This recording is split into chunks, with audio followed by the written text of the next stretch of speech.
इस वक्त हम हैं रॉकेट सिटी में और मैं जिस जगह खड़ी हूँ ये एस्ट्रोनॉट का ड्रेस होता है, तो इस वक्त मैं एस्ट्रोनॉट हूँ। अस्सलाम वालेकुम, मैं हूँ इस वक्त स्पेस सेंटर में और ये जिस जगह मैं खड़ी हूँ ना, यहाँ पे वो चीज़ें रखी हुई हैं जब इंसान स्पेस में जाते हैं तो उनको अपने ज़िंदा रहने के लिए जो चीज़ें इस्तेमाल करनी होती हैं और जो उनको ज़िंदा रखने के लिए ज़रूरी होती है वो है, जिसमें ये प्लांट्स हैं कि अगर वो जाएं और वहाँ वो प्लांट्स लगाएं, और इसके अलावा खाने पीने की बहुत सी चीज़ें हैं इनके अपनी कि वो अपने को किस तरह वहाँ सर्वाइव कर सकते हैं। ये देखें, इन्होंने अपने खाने पीने की चीज़ें भी रखी हुई हैं कि अपने साथ ये लोग स्पेस में ये चीज़ें ले जाएं। खुदा की कुदरत है, अल्लाह ताला ने इंसान को कितनी अकल और समझ दी है कि वो इन बातों को समझते हैं कि किसी दूसरे प्लेनेट पे जाके अपने को किस तरह जिंदा रखा जाए। आप देख रहे हैं मैं किस पोज में हूँ। असल में स्पेस में जाने पे कोई ग्रेविटी तो होती नहीं है, तो अपने संभालने के लिए इस तरह पकड़ना पड़ता है। मैं गिर न जाऊं।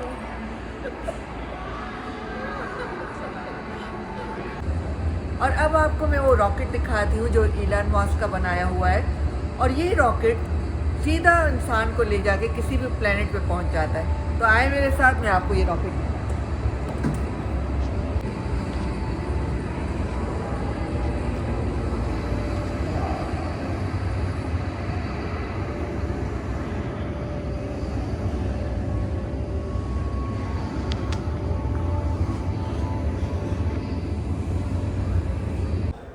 जी, जैसा तो आप जानते हैं कि मार्स में अभी तक कोई इंसान नहीं उतरा, लेकिन इस तरह के रिपोर्ट भेजे गए हैं ताकि वहाँ की इन्फॉर्मेशन यहाँ पहुँचे और पता चले कि अगर इंसान भेजे जाएं तो किस तरीके से।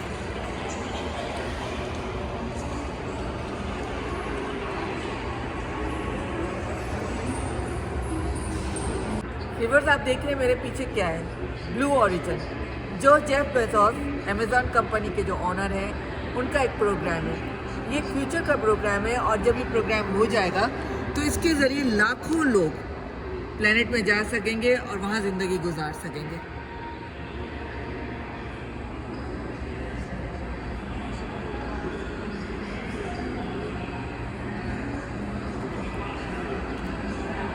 इस वक्त हम हैं सैटर्न 1 पर। ये पहला रॉकेट था जो मून पर गया था 1961 में।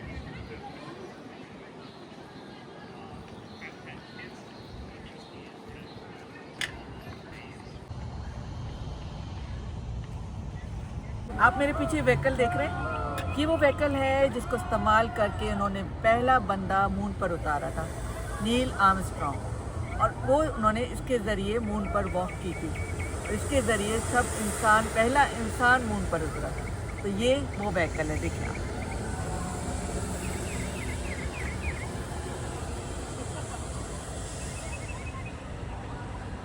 मेरे पीछे ये इंटरकॉन्टिनेंटल बैलिस्टिक मिसाइल है। ये 1955 की इजाद है और ये मिसाइल वो है कि एक कॉन्टिनेंट से आप दूसरे कॉन्टिनेंट में जा सकते हैं, और ये उस वक्त की बहुत ही ज़बरदस्त इजाद थी।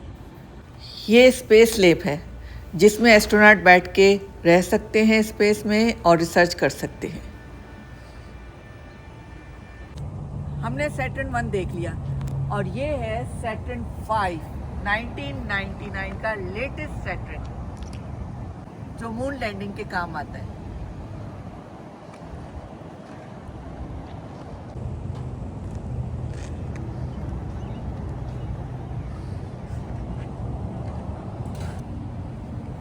जी, तो ये F1 रॉकेट इंजन है जो सबसे स्ट्रॉन्ग इंजन तस्वुर किया जाता है, जो कि 2012 में इन्वेंट हुआ। इस वक्त मैं जिस जगह खड़ी हूँ ये वो जगह है जहाँ पे 1945 तक यूएस के पास स्पेस टेक्नोलॉजी नहीं थी। 1945 वर्ल्ड वॉर के बाद 2 के बाद उन्होंने जर्मनी से 1600 टेक्नीशियन को बुलाया जिनको स्पेस टेक्नोलॉजी पे अबूर था, और उन्होंने अपने लोगों को ट्रेनिंग दी, और 1950 तक यूएस स्पेस टेक्नोलॉजी में फैंटास्टिक हो चुका था। मतलब ज़बरदस्त टेक्नोलॉजी उनके पास आ चुकी थी।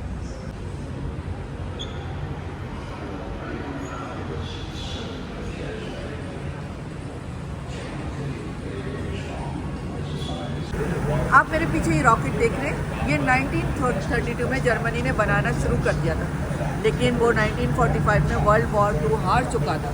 तो इस वजह से अमेरिका ने, यूएस ने उसी साइंटिस्ट को जिसने ये मिसाइल बनाना शुरू किया था उसको यूएस बुलाया, और उसके बाद यही मिसाइल यूएस ने बनाया और इसने ज़बरदस्त तरक्की हासिल की।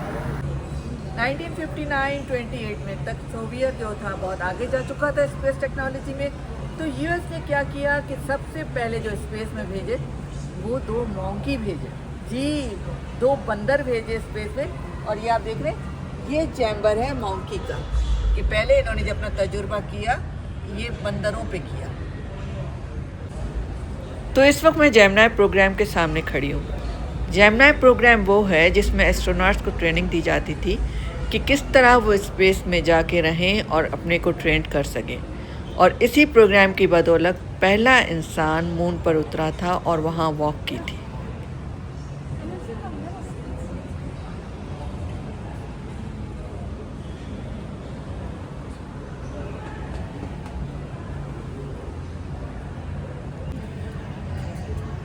तो अब मैं जा रही हूँ मैन मैन्यूवरिंग यूनिट की तरफ, जिसको पहनकर एस्ट्रोनॉट अपने स्पेस स्टेशन से निकलकर बाहर जाकर स्पेस स्टेशन को सही भी कर सकते हैं और बग़ैर किसी सहारे के अपना काम कर सकते हैं। ये देखें, ये सारी वो चीज़ें हैं जिससे ये काम करते हैं।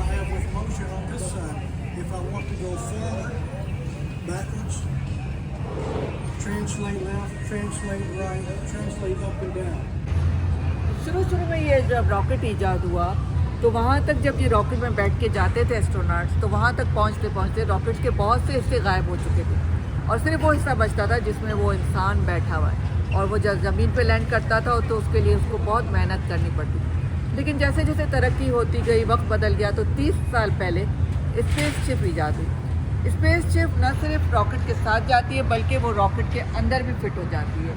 तो रॉकेट जहाँ भी लैंड करता है, जिस सैटेलाइट में जिस भी जगह जाएगा, तो इंसान उस स्पेसशिप में बैठ के वहाँ सारा ट्रैवल कर सकता है, घूम सकता है। रॉकेट में बैठ के घूमना तो मुश्किल है, लेकिन जब आप स्पेसशिप में बैठ गए तो आप आराम से हर जगह घूम सकते हैं। और उसी तरह वो वापस ज़मीन पे लैंड भी कर सकता है, बिल्कुल किसी बगैर तकलीफ। ये जो कॉस्ट्यूम है ये अमेरिका के पहले स्पेस स्टेशन का कॉस्ट्यूम है, जिसका नाम है स्काईलैब।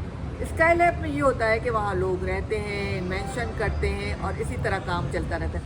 और ये जो दूसरा कॉस्ट्यूम है ये इंटरनेशनल स्पेस स्टेशन का है।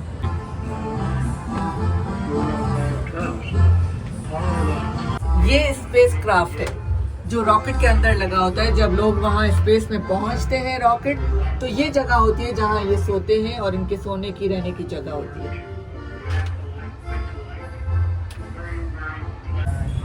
ये मत समझिएगा कि मैं मून पे जा रही हूँ। ये वो जगह है जहाँ जब स्पेस में जा रहे होते हैं ना एस्ट्रोनॉट, तो बैठ के ट्रेनिंग करते हैं, जरा रिहर्सल करते हैं। तो मुझे डर है कि कहीं ये चल ना जाए, मैं तो निकल रही हूँ। तो अब मैं वाइट रूम की तरफ जा रही हूँ। ये देखें वाइट रूम। वाइट रूम वो है जिसमें जब एस्ट्रोनॉट मून की तरफ जाते थे पहले वक्त में शुरू तो उनका ऑक्सीजन लेवल चेक किया जाता था कि मून पर आपको पता है ऑक्सीजन वगैरह होता नहीं है, तो उनको ये ऑक्सीजन किट लगाई जाती थी। और इस तरीके से आप देखें ये पूरा चेक किया जा रहा है। जी फ्रेंड्स, ये आप मेरे पीछे देख रहे हैं, जी फोर्स स्टिमुलेटर है। इसमें बैठने के बाद हमें पता चलता है कि एस्ट्रोनॉट किस मुश्किल से और कितने फोर्स से ऊपर जाते हैं। इसमें बैठने के बाद मुझे महसूस हुआ कि हमारा जो वेट होता है, जितना हमारा वेट है उससे ज़्यादा बढ़ जाता है और इतना मुश्किल होता है जो ये एस्ट्रोनॉट्स बैठ के स्पेस तक जाते हैं। दिमाग चकरा गया था मेरा। तो मैं फिर से एस्ट्रोनॉट्स को सलाम करती हूँ।